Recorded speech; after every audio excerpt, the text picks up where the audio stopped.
So I'm Tracy Dixon-Salazar. You guys already met me. I'm Executive Director of the LGS Foundation, and I'm mother to Savannah. And I'm going to talk about the work we've been doing since 2018 to really understand the voice of the community. And you're going to hear a lot of voices from the community, but I'm going to today in all the talks, but I'm specifically going to talk about the voice of the families and the work that we've done. Many of you guys have heard my story. This is my daughter, Savannah. She was healthy and typically developing until the age of 2 when she had her first seizure out of the blue. And by the age of 3, she was having seizures every day. 5 to 10 was a good day. Hundreds, too many to count, was a bad day. And for the next 16 years, she would go on to have more than 40,000 seizures, which all I could do was count, so I did. She tried and failed 27 different treatments. At the time she was 18 years old, she was functioning at a 3-year-old level because she stopped developing because of her seizures. The LGS didn't present itself until she was 5 years old, so the seizures started at 2.5, but the LGS evolved over time, and we know that that's the pattern now. No one's born with LGS. It evolves over time from early life seizures. At 18, she was on 7 medications, the ketogenic diet, low calcium diet, a vagus nerve stimulator, and she was still having about 75 seizures a week on average and going into status weekly. And then miraculously, I think many of you guys have heard my story, I went to college and worked in neurogenetics, and we found the genetic driver of her disorder and realized that there was a medicine that would target the genetics that she had. She's a calcium channel overactivation disorder with a series of calcium channel genes, especially L-type calcium. So we put her on verapamil, which is a drug that's not used in epilepsy. It's used for high blood pressure and for arrhythmias. And we saw a 95% reduction in seizures for 11 years. In addition to that, we saw a 99.999% reduction in status epilepticus, for which she was going into weekly. And we waited for the other shoe to drop for years and years and years. And sadly, after 11 long years, she got COVID. And about 6 months after getting COVID and having the symptoms of long COVID, the seizures are back. So Savannah is now 30 years old, and we are back in the game of trying to find medicines for her. She is going into status weekly again, and she is starting to lose skills.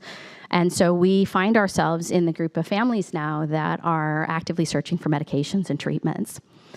For the purposes of this meetings, I wanted to define LGS the way that we think about it at the LGS Foundation. Each person who's doing a specific study will have the way they define it, because the definition of LGS has changed 9 times, as far as I know, since it was first defined in the 50s and 60s. So we often think of childhood onset seizures in childhood. We think of more than one seizure type. We think of the very specific EEG features of slow spike and wave and GPFA. And then developmental delay is not diagnostic criteria, but it's present within 5 years of seizure onset or 1 year of LGS diagnosis in nearly everybody. The prognosis is horrible. It's continued seizures into adulthood, progressive intellectual disability, neurodegeneration, and premature death. So there's a myriad of causes, and this is probably one of the best papers I've seen by Dr. Berg and by Dr. Goldstein, showing the breakdown of the different causes. And with the structural injuries and congenital being the most common, there's about 15% of cases from this study, from these 2 studies, that are genetic, but it's more than 700 genes that we are aware of, including Down syndrome, trisomy 21, G15q, SCN8A, SCN1A, SCN2A, and a number of other genetic abnormalities. We know that LGS evolves over time. Nobody's born with it. So you have these series of etiologies that converge onto an exchange that's happening between seizures, interictal discharges, all happening on the backdrop of development. In the majority of patients, LGS is developed between the ages of 3 and 5 years. And Ann Berg had a wonderful study, a natural history study, showing that it's pretty much present in the majority of patients seen in the tertiary epilepsy center by the age of 6. And the population is pretty stable at that point. But we also know from wonderful work out of John Archer's lab and from Dr. Erin Warren, who's actually here today, that no matter your etiology, no matter your age, no matter your gender, that that these EEG features of LGS are coming from the same network, the same underlying brain network, right? It starts in the association cortices, it runs down to the brainstem, and then up to the thalamus, and there's this relay. So, so you have this very heterogeneous disorder that converges onto a somewhat heterogeneous network disorder. At least that's what the emerging data is showing, and I'm going to be really excited to see how this data unfolds, how it is replicated, and if this is a potential target. You also hear doctors saying it looks like you're going LGS. Well, stop it. How do we stop it? If they look like they're going LGS, what's going on in the EEG that's making doctors say that? And then we don't like to talk about this, but once you have an overactive brain network that's basically, set itself up to continue to have seizures and to block learning, that circuit wears down over time and you get neurodegeneration, and it's very unlikely to see patients living beyond the age of 40 or 50 in LGS. They do exist, but it is not very many. We see a huge drop off in the number of families after the age of 40.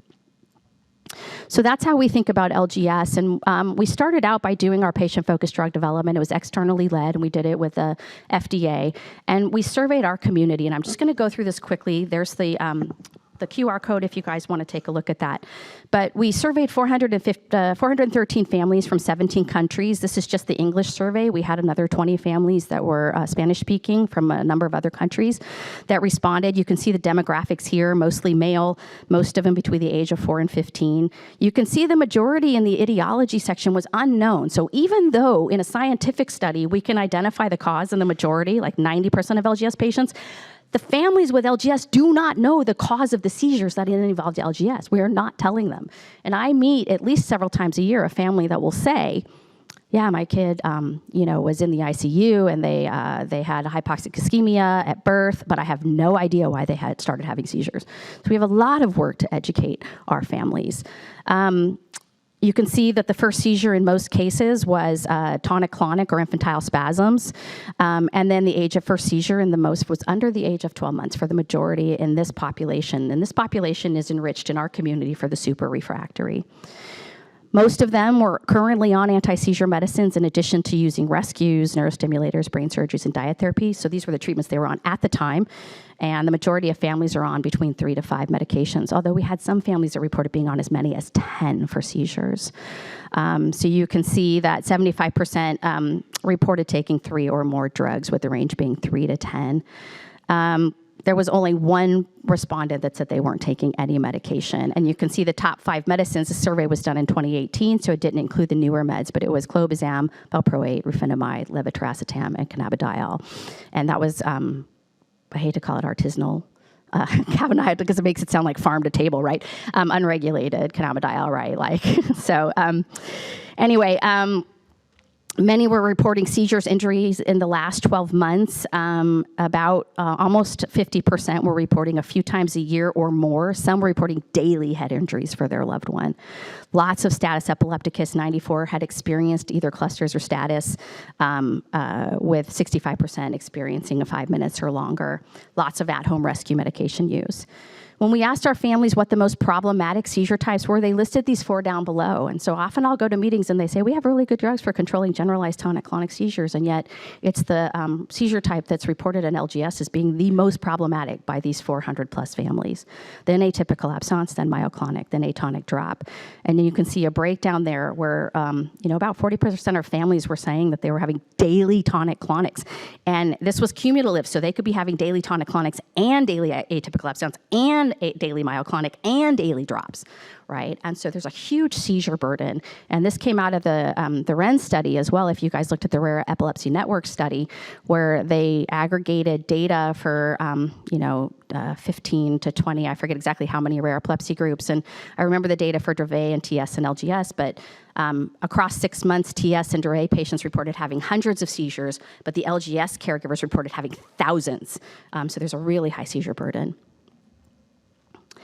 In addition to that, and Dr. Perry showed this, there were a series of symptoms that come out, and we have all of these domains that we talk about. There's the developmental delay, the communication, psychiatric, sleep, autistic features, mobility, feeding, and there's some things that we didn't even cover on here, right? Like autosomal autonomic nervous system dysfunction, neurodegeneration, things like that. Attention is not directly on here. But when we asked our families in the open comment section to tell us what the biggest problems they were dealing with, This is what we found when we analyzed it. The first and foremost is seizures and safety. So we have a lot of work to do with seizures and safety for our community. We've got to keep them out of the hospital. We've got to get them rescued sooner. And we have to do something about seizures. So anytime someone comes in and develops a new treatment, we are so happy because we need it. We are waiting. We have a lot of families that have tried everything and are just waiting. The second is the developmental delay, especially the communication. And I'm not talking about, oh, they can't write, they can't read. I'm talking about we can't tell if they are hungry. We cannot tell if they are in pain.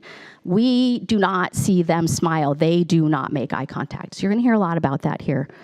Third is behaviors, aggression, and you're going to hear some really powerful stories from families about this. Then mobility and the physical care issues, which is a really huge burden on the family member, the caregivers. Then sleep, then medical costs and access to care, and then social isolation. So our family has prioritized the domains that are most important to them in an open free text. And we need to repeat the survey and do it again, but this has been guiding us as we moved in and did our patient-focused drug development meeting where really impactful testimony was given on each of these areas. And from the PFDD, when we did grounded theory analysis and other series of analysis where we analyzed the words that came out of the testimony and the conversation, we came up with something called the LGS hierarchy of needs. And I think most of you guys remember Maslow's hierarchy of needs, right? So if you want to live at the top in the blue, that's where you want to be, self-actualized. But in order to do that, you need to have your physiological needs met first. You need to have food, clothing, shelter, air. You need to be alive, right? Our families are living down in this red and yellow area. So crisis happens in a lot of families, and my family, it's happening multiple times a week now, where there's seizures or there's status or there's injury or there's aspiration pneumonia from infection or there's respiratory stress. And when we're not in that mode, we're just in safety mode where we're trying to avoid crisis. Are they eating, drinking, sleeping, pooping, peeing, taking their medicines, right? And then above that is, in the yellow, is do they do any of that themselves? And the answer is no. So the burden is huge on the family. So we spend all of our time in this lower quality of life area, and we just do it because we love our children and we love the families we're taking care of. But there's a lot of work for us to do, and this is what really came out of the PFDD. And the next step has been to come here with all of you and to start talking about bringing all of the stakeholders together, start talking about, okay, we've heard from the patient families, we've set up an infrastructure at the foundation, we are raising money aggressively to fund research, and now how can we move that forward now that we've heard from the patients, and we will continue to hear from them. But you will also hear the unique and individual stories through the rest of this session, and hopefully it will give you ideas of things that we can do to move things forward.